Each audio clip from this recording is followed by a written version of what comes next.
ಭಾರತ್ ಮಾತಾ ಕಿ ಜೈ ಶ್ರೀರಾಮ್ ನಾವು ಸಂಪೂರ್ಣ ಕರ್ನಾಟಕದಿಂದ ಕರೆ ಕೊಟ್ಟಿದ್ದೀವಿ. ಹಿಂದೂ ಪರ ಒಕ್ಕೂಟದಿಂದ ಮನೆ ಒಂದು ಭಾಗ ಅಲ್ಲ, ಕರ್ನಾಟಕದ ರಾಜ್ಯದ ಎಲ್ಲ ಕಡೆಯಿಂದ ಬಂದಿದ್ದೀವಿ. ಬೆಂಗಳೂರು ಇರ್ಬೋದು, ದಾವಣಗೆರೆ, ಶಿವಮೊಗ್ಗ, ಚಿತ್ರದುರ್ಗ, ಹಾವೇರಿ, ಬಾಗಲಕೋಟೆ, ಬಿಜಾಪುರ, ಯಾದಗಿರಿ, ರಾಯಚೂರು ಎಲ್ಲ ಕಡೆಯಿಂದ ಹಿಂದೂ ಪರ ಒಕ್ಕೂಟ ಕರೆ ಕೊಟ್ಟಿದೆ. ನಮ್ಮ ನಡೆ ಧರ್ಮಸ್ಥಳದ ಕಡೆ ಅಂತ. ಆ ನಿಟ್ಟಿನಲ್ಲಿ ಎಲ್ಲರೂ ನಮ್ಮ ಆಗ್ರಹ ಏನಪ್ಪ ಅಂದರೆ, ಈಗೇನು ಇಲ್ಲಿ ಷಡ್ಯಂತ್ರ ನಡೀತಾ ಇದೆ, ಯೂಟ್ಯೂಬರ್ಸ್ಗಳೆಲ್ಲ ಇಲ್ಲಿ ನಮ್ಮ ಧರ್ಮಕ್ಷೇತ್ರವನ್ನು ಹೆಸರು ಹಾಳು ಮಾಡ್ತಾ ಇದ್ದಾರೆ. ಆಮೇಲೆ ಇಲ್ಲಿರ್ತಕ್ಕಂಥ PFI ಮತ್ತು SDBI ಸಂಘಟನೆ ಏನಿಲ್ಲಿ ಒಂದು ವಿರೋಧ ವ್ಯಕ್ತಪಡಿಸ್ತಾ ಇದೆ. ಆಮೇಲೆ ಕೇರಳದಿಂದ ಇಲ್ಲಿ ಮತ್ತು ಕಮ್ಯುನಿಸ್ಟ್ನವರಿಂದ ಫೈನಾನ್ಸ್ ಆಗ್ತಾ ಇದೆ ನಮ್ಮ ಕ್ಷೇತ್ರವನ್ನು ಹಾಳು ಮಾಡಲಿಕ್ಕೆ. ಅದಕ್ಕೆ ನಾವು ಸೆಂಟ್ರಲ್ ಗೌರ್ಮೆಂಟಿಗೆ, ನ್ಯಾಷನಲ್ ಸೆಕ್ಯೂರಿಟಿ ಏಜೆನ್ಸಿಗೆ, NIAಗೆ ಇದು ತನಿಖೆ ಕೊಡಬೇಕು. ಇಲ್ಲಿ ಯಾರು ಯೂಟ್ಯೂಬರಿಗೆ ಫೈನಾನ್ಸ್ ಆಗ್ತಿದೆ.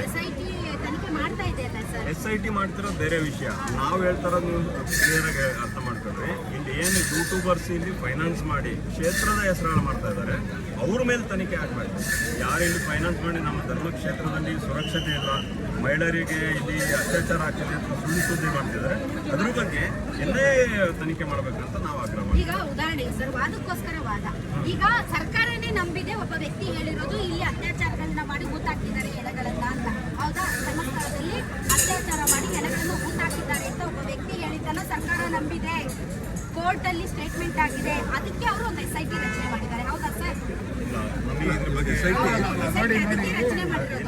SIT ಸರ್ಕಾರ ನಂಬಿದೆ ಅಂತ ಏನಲ್ಲ, ತನಿಖೆ ನಡೀತಿದೆ. ಆತನ ಮಾತಿನ ಮೇಲೆ ಇವಾಗ ಒಬ್ಬ ವ್ಯಕ್ತಿ, ಇವಾಗ ನಾನು ಹೋಗ್ಬಿಟ್ಟು, ನೀವು ಹೋಗ್ಬಿಟ್ಟು ಈಗ ಇವರು ಯಾರು DK ಶಿವಕುಮಾರ್ ಅವರು ಒಂದು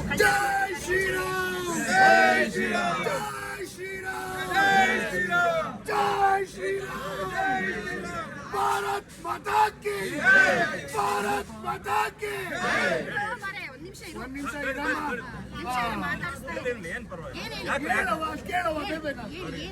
ಕೇಳಮ್ಮ.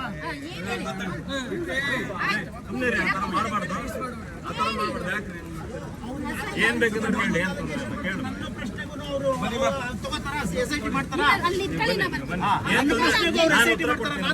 ಯಾರು ಏನು ಮಾತಾಡ್ಬೇಡ್ರಿ, ಏನ್ ಹೇಳಮ್ಮ ಹೇಳಿ. ಸರ್, ನೀವು ಕಳ್ತನ ಮಾಡಿದ್ದೀರಿ ಅಂತ ನಾನು ಮಾಡ್ತೀನಿ. ಸರ್ಕಾರ ಅದನ್ನ ನಂಬುತ್ತಾ? ಅಲ್ಲ, ಇದು ತಪ್ಪಿದೆ. ಸರ್ಕಾರ ನಂಬಿದೆ, ಅದಕ್ಕೇನೆ ನಡೆ ಹೊರಟಿರೋದು. ಅದಕ್ಕೇನೆ ಧರ್ಮಸ್ಥಳ ಕಡೆ ಅಂತ SIT ಈಗ ತಾಳ್ಮೆ ಇರಲಿ, ಉಚ್ಚಾಟ ಮಾಡಬೇಡ್ರಿ. ನೀವು ಹೇಳ್ತಿರೋದು ಸರಿ ಇದೆ. ಈಗ ಇನ್ನೊಬ್ರು ಬಂದು ಇನ್ನೊಂದು ಹೇಳ್ತಾನೆ, ಅಲ್ಲೇ ಇಲ್ಲಿ ದೇವಸ್ಥಾನದಲ್ಲೂ ಅಗಿಯೋಕ್ಕಾಗಲ್ಲ, ಅದು ನಾವು ಒಪ್ತೀವಿ, ಅದ್ರ ವಿರೋಧನೂ ಇದೆ. ಆದರೆ SIT ತನಿಖೆ ಮಾಡಿದ್ರು ಕೂಡ ಏನು ಸಿಗ್ತೇ ಇಲ್ಲಲ್ಲ. ಗುಡ್ಡೆ ಕಥೆ ನಿಮಗೆಲ್ಲ ಗೊತ್ತೇ ಇದೆ. ಹೌದಾ? ಈಗೇನಾಗ್ತಾ ಇದೆ, ಆ ರಾಮಾಚಾರಿ ಪಿಕ್ಚರ್ ಒಳಗಾದಂಗೆ ಆಗ್ತಾ ಇದೆ. ಎಲ್ಲರ ತಲೆಯಲ್ಲಿ ಬುದ್ಧಿ ಹೊಂದಿಲ್ಲ ಅನ್ನಂಗೆ ಜನರಿಗೆ ಬುದ್ಧಿ ಇಲ್ದಂಗೆ ಮಾಡ್ತಾ ಇದ್ದಾನೆ. ಅದೆಲ್ಲ ಸುಳ್ಳು. ಈ ಸರ್ಕಾರ, ಅದಕ್ಕೆ ನಾವು ಏನು ಹೇಳ್ತಾ ಇದ್ದೀವಿ, ನಿಮಗೆ ಮೊದಲಿಗೆ ಕ್ಲಾರಿಟಿ ಕೊಟ್ಟೆ. ನಾವು ಸ್ಟೇಟ್ ಗೌರ್ಮೆಂಟಿಗೆ ನಾವು ಹೇಳ್ತಾನೆ ಇಲ್ಲ, ಅವ್ರ ತನಿಖೆ ಬಗ್ಗೆ ನಾವು ಅದ್ರ ಬಗ್ಗೆ ಚರ್ಚೆನೂ ಮಾಡ್ತಾ ಇಲ್ಲ. ನಾವು ಅದಕ್ಕೆ ಸೆಂಟ್ರಲ್ ಗೌರ್ಮೆಂಟ್ಗೆ ನ್ಯಾಷನಲ್ ಇನ್ವೆಸ್ಟಿಗೇಷನ್ ಏಜೆನ್ಸಿ NIA ಮಾಡಿದರೆ, ಅವಾಗ ನಿಮಗೆ ಇಲ್ಲಿ ಯಾರು ಕಮಿಷನರು ಫೈನಾನ್ಸ್ ಮಾಡಿದ್ದಾರೆ, ಕೇರಳದವರು ಫೈನಾನ್ಸ್ ಮಾಡಿದ್ದಾರೆ, SDB ಅವರು ಫೈನಾನ್ಸ್ ಮಾಡಿದ್ದಾರೆ, ಎಲ್ಲದೂ ಕೂಡ ನಿಮಗೆ ಸಿಕ್ಕೇ ಸಿಗುತ್ತೆ. ಅವಾಗ ನಿಮಗೆ ಇಲ್ಲಿ ಕ್ಲಾರಿಟಿ ಸಿಗುತ್ತೆ. ಅವಾಗ ನಿಮಗೆ ಹೊರಗೆ ಬಂದೇ ಬರ್ತಾರೆ ಅಂತ ನಾನು ಹೇಳ್ತಿರೋದು. ಈಗ ತನಿಖೆ ಮಾಡಲಿ. ಆದರೆ ಧರ್ಮಸ್ಥಳದ ವಿಚಾರದಲ್ಲಿ, ಧರ್ಮಸ್ಥಳದಲ್ಲಿ ಹೆಣ್ಮಕ್ಳು ಬಂದ್ರೆ ಧರ್ಮಸ್ಥಳಕ್ಕೆ ದೇವಸ್ಥಾನದ ಎದುರುಗಡೆ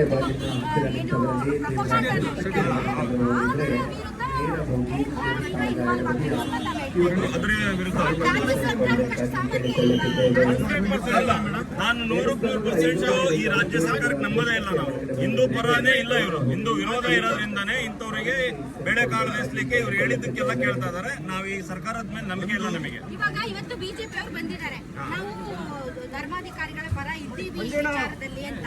ನಾಳೆ ಕಾಂಗ್ರೆಸ್ ಅವ್ರು ಬರ್ತಾರೆ, ಬರ್ದಿಲ್ಲ. ರಾಜಕೀಯ ಬೇಡ ಮೇಡಮ್, ಇಲ್ಲಿ ರಾಜಕೀಯ ಒಂದ್ ನಿಮಿಷ ತಡ್ರಿ.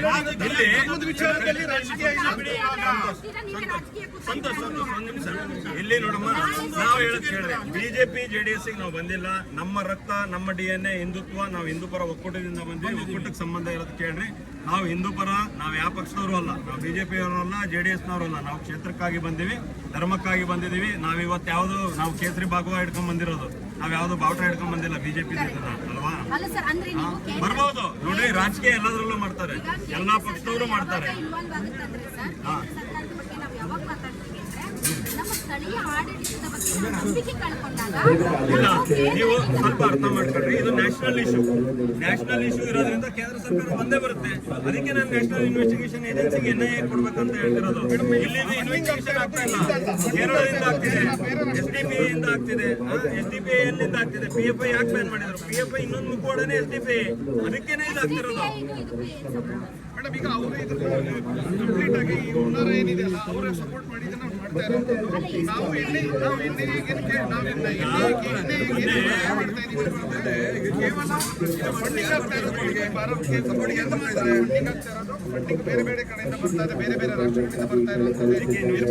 ಅದಕ್ಕೋಸ್ಕರ ನಾವು NIA ಫಂಡಿಂಗ್ ಆಗ್ಬೇಕು ಅಂತ ಹೇಳ್ತಾ ಇರೋದು. ನೀವು ಬೇಕಾದ್ರೂ ಮಾಡ್ಬಿಡ್ಬೋದು, ಮೊಬೈಲಲ್ಲಿ ಯೂಟ್ಯೂಬ್ ಅನ್ನ ಡೌನ್ಲೋಡ್ ಮಾಡ್ಕೊಂಡು ನೀವು ಕೂಡ ಲೈವ್ ಹಾಕ್ಬಿಡ್ಬೋದು. ನಾನು ಹೇಳೋದು ಅದಕ್ಕೆ ತುಂಬಾ ದೊಡ್ಡ ಯಾರು ಬೇಕಾದ್ರೂ ನಾವು ನಾನೊಬ್ಬ ಹಿಂದೂ ಕಾರ್ಯಕರ್ತನಾಗಿ ಯಾವುದೋ ಒಂದು ಸ್ಟೇಟ್ಮೆಂಟ್ ಮಾಡಿದ್ರೆ ತಕ್ಷಣ ನಮ್ಮ ಮೇಲೆ FIR ಆಗುತ್ತೆ. ಯಾಕೆ ಈ ಅಪಪ್ರಚಾರ ಮಾಡ್ತಾರೆ ಯೂಟ್ಯೂಬರ್ ಮೇಲೆ ಇದುವರೆಗೂ ರಾಜ್ಯ ಸರ್ಕಾರ ಕ್ರಮ ತಗೊಂಡಿಲ್ಲ? ಯಾಕೆ ಒಳಕಾಗ್ಲಿಲ್ಲ? ಬಟ್ ನಿಮಗೂ ಅಧಿಕಾರ ಇದೆ, ನೀವು ಸೈಬರ್ ಕ್ರೈಮ್ಗೆ ಇಂತಹ ಯೂಟ್ಯೂಬರ್ಸ್ ಮೇಲೆ ನೀವು ತುಂಬಾ ಕೊಟ್ಟಿದ್ದೀವಿ. ಈ ತರ ಈ ರಾಜ್ಯ ಸರ್ಕಾರ ಒಬ್ರಿಗೊಂದು ಒಂದ್ ಕಣ್ಣು ಬೆಣ್ಣೆ ಒಂದ್ ಕಣ್ಣು ಸುಣ್ಣ.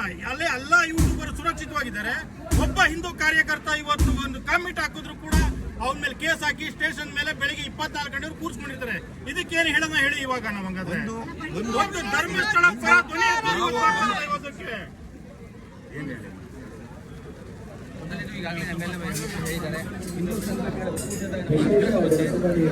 ಏನು ನಿರಂತರವಾಗಿ ಶನಿಸಿಂಗಾಪುರ ಇರ್ಬೋದು, ಶಬರಿಮಲೆ ಇರ್ಬೋದು, ಈಶಾ ಫೌಂಡೇಶನ್ ಇರ್ಬೋದು, ಈಗ ಧರ್ಮಸ್ಥಳ ಹಿಂದೂಗಳ ಭಾವನೆಗಳನ್ನ ಧಕ್ಕೆ ತರುವಂತ ಈ ಒಂದು ವ್ಯವಸ್ಥೆಗೆ ರಾಷ್ಟ್ರೀಯ ಮತ್ತು ಅಂತಾರಾಷ್ಟ್ರೀಯ ಫಂಡಿಂಗ್ ಆಗ್ತಾ ಇದೆ.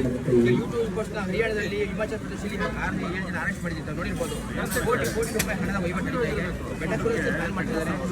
ಈ ಧರ್ಮಸ್ಥಳದ ಒಂದು ಅದರಲ್ಲೂ ನಾವು ಎದುರು ಹೇಳ್ತಾ ಇದ್ವಿ, ನಿಮ್ಗೆ ಏನಾದರೂ ಸಾಕ್ಷಿ ಇದೆ ಮೀಡಿಯಾ ಮುಂದೆ ಕೊಡಿ, ಅಥವಾ ಜಡ್ಜಿ ಭೇಟಿ ಮಾಡಿ, ಕೋರ್ಟ್ ಮುಂದೆ ಕೊಡಿ, ಪೊಲೀಸ್ ಮುಂದೆ ಕೊಡಿ. ಅದು ಬಿಟ್ಟು ಕತ್ತಲೆಯಲ್ಲಿ ಶೂಟ್ ಮಾಡೋದು ಕೆಲಸ ಆಗಬಾರ್ದು. ಹಾಗಾಗಿ SIT ತನಿಖೆ ಆದ ನಂತರ ಅದು ಬೇರೆ ಸತ್ಯಾಂಶ ಹೊರಬರಲಿ. ಒಂದು NIA ತನಿಖೆ ಆಗಲೇಬೇಕು. ಯಾಕೆಂದರೆ ಇಂಟರ್ನ್ಯಾಷನಲ್ ಫಂಡಿಂಗ್ ಆಗ್ತಿರೋದ್ರಿಂದ ರಾಜ್ಯದ ಒಂದು ಪೊಲೀಸ್ ಇಲಾಖೆಗೆ ಸಾಧ್ಯ ಇಲ್ಲ. ಒಂದು ರಾಷ್ಟ್ರೀಯ ಮಟ್ಟದ ತನಿಖಾ ಸಂಸ್ಥೆಯಿಂದ ಇದರ ಒಂದು ತನಿಖೆ ಆಗಬೇಕು. ಇನ್ನು ಮೇಲೆ ಏನಾದರೂ ಇಂಥ ಹಿಂದೂ ಧಾರ್ಮಿಕ ಒಂದು ಸಂಸ್ಥೆಗಳನ್ನು, ಸ್ವಾಮೀಜಿಗಳನ್ನ ಟಾರ್ಗೆಟ್ ಮಾಡುವಂಥ ಪ್ರಕ್ರಿಯೆ ಆದರೆ ಸಮಾಜ ಹಿಂದುಳಿದಿಲ್ಲ ಅನ್ನುವಂಥದ್ದನ್ನು ಸಂದೇಶವನ್ನು ಜಿಲ್ಲೆಯಲ್ಲೂ ಸಹ ಇಡೀ ಹಿಂದೂ ಸಮಾಜ ಕೊಡ್ತಾ ಇದೆ. ಓಕೆ, ಹಿಂದೂ ಸಂಘಟನೆಗಳ ಒಕ್ಕೂಟ ಇವತ್ತು